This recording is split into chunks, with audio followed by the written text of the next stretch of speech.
This man was drunk, dead drunk, when the Mexican army unleashed hell on his hideout.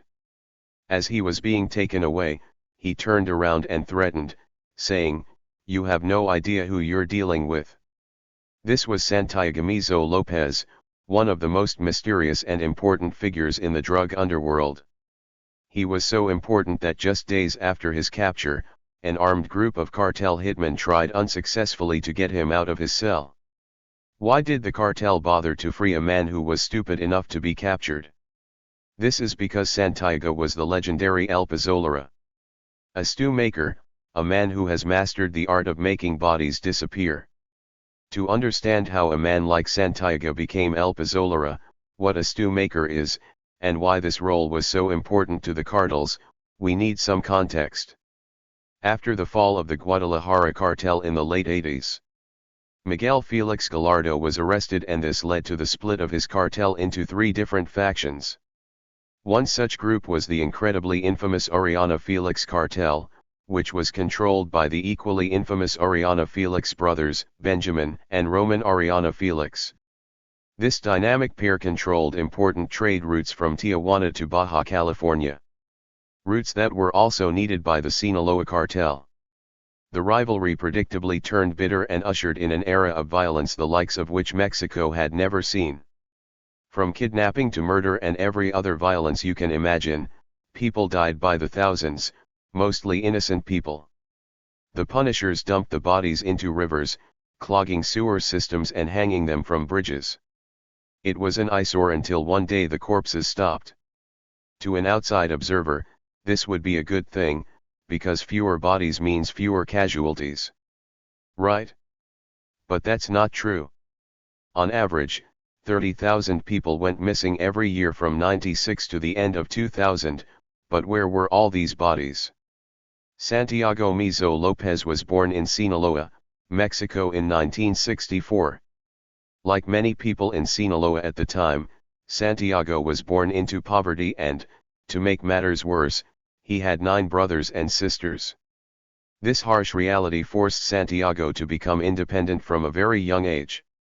By the time Santiago became an adult, he had established himself as a mason and was so good at his work that sometime in the late 1980s he attracted the attention of members of the newly formed Oriana Felix organization. At first he did some construction work for them, then he took on even more work caring for their horses. Two things stood out to Santiago at the time: his foot soldier mentality and his incredible work ethic. He was a true devotee and carried out his work with such efficiency that his superiors began to realize that he would be useful for more than just caring for horses. Therefore, they decided to recruit him into their ranks, and he became a drug dealer in the Oriana Felix organization. Soon enough, he was promoted to head of the narcotics department, overseeing the cartel's drug warehouses in Tijuana, which were owned by the cartel. It was an incredibly dangerous job, but somehow Santiago managed to keep both his head and his job. During this period, the conflict between Oriana Felix and the rival Sinaloa cartel reached its climax.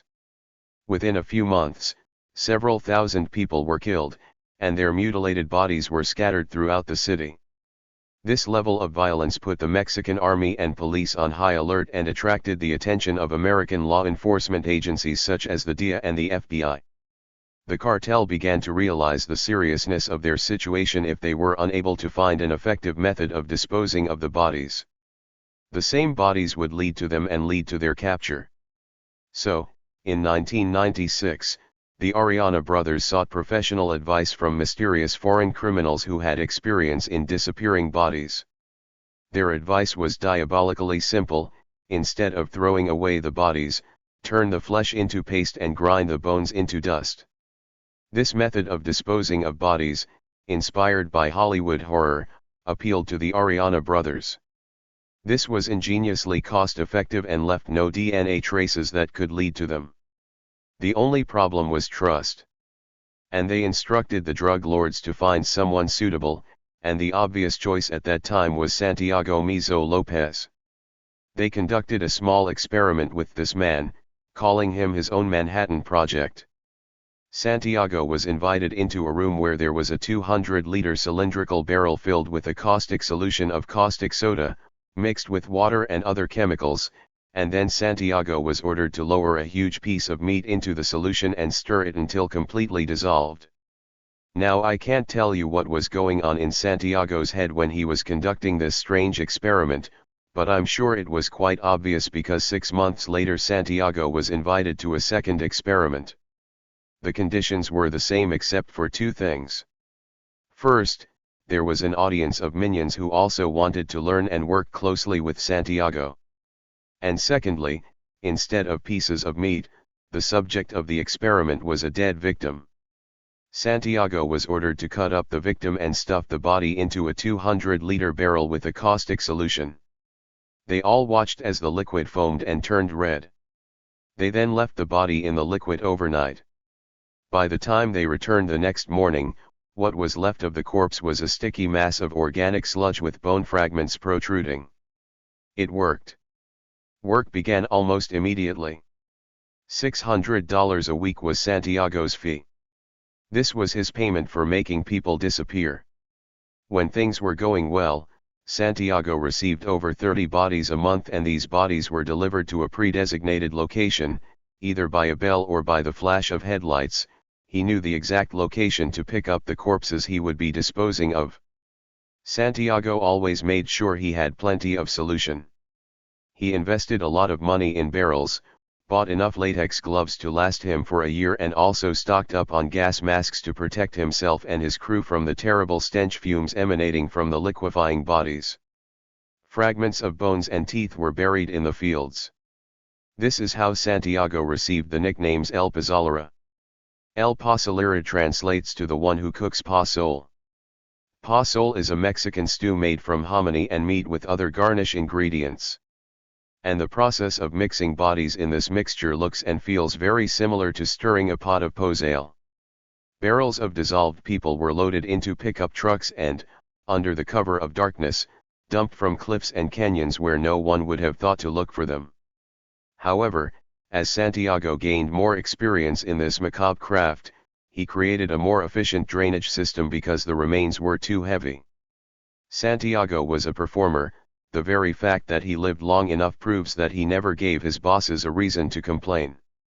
Santiago then began working for the completely ruthless Theodore Garcia Cimental, who went by the alias El Teo and worked for the Aryan Felix organization. El Teo's specialty was extortion and kidnapping, and most of his kidnapped victims often ended up in Santiago barrels. However, in 2008, more than 12 years after Santiago first began liquefying bodies for the Ariana brothers, El Teo had a big falling out with the organization and went over to the side of the Sinaloa cartel. The main kidnapper began working for El Chapo and he took Santiago with him. Santiago was now the chief stew maker of the Sinaloa cartel, which meant that he would now be stewing his former colleagues, the people he once worked for. It was a classic case of loyalty to the dollar and nothing else. Capture. For almost 10 years, the authorities had no idea who El Pozolera was. Then in 2005, 2 visitors working under El Teo were captured and interrogated and confessed to kidnapping and killing 3 people before handing them over to a cleanup crew leader named El Pozolera. Their testimony and detailed description of Santiago helped the government uncover the identity of the stew's maker, and he became a priority target in several countries. He was eventually listed as number 20 on the FBI's most wanted list, but Santiago managed to elude the feds for 4 years until he slipped up in 2009. Santiago, El Teo, and other members of the group were partying with sex workers and playing loud music when one of the neighbors reported the noisy party to the police and named the participants. The police immediately informed the Mexican army, but someone tipped off El Teo and he fled with 30 of his men. But Santiago was too drunk and too busy cooking seafood to notice his comrades running. He was captured on January 25. He admitted to the investigator that he had burned more than 300 victims, and when he was paraded in public, he could not stand it and cried, praying to God for forgiveness and apologizing to the families of the victims whom he burned.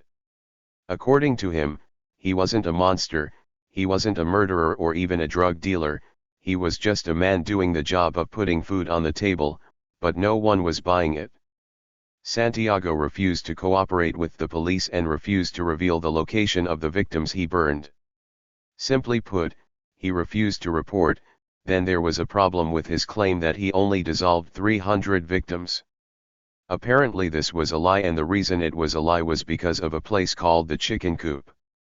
The Chicken Coop was an area in the city of Maclovaajas, Baja Mexico, where Santiago installed drainage and dumped his dissolved victims.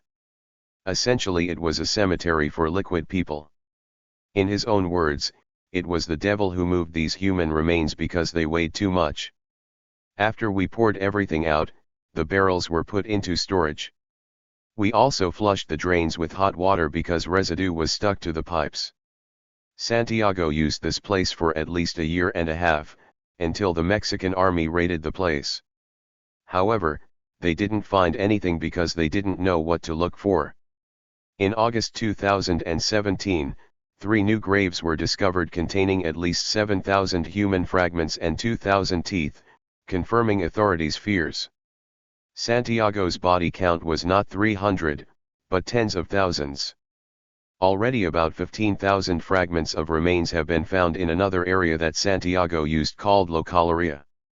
In 2012, Santiago Mizo Lopez was sentenced to 10 years in prison on charges related to organized crime.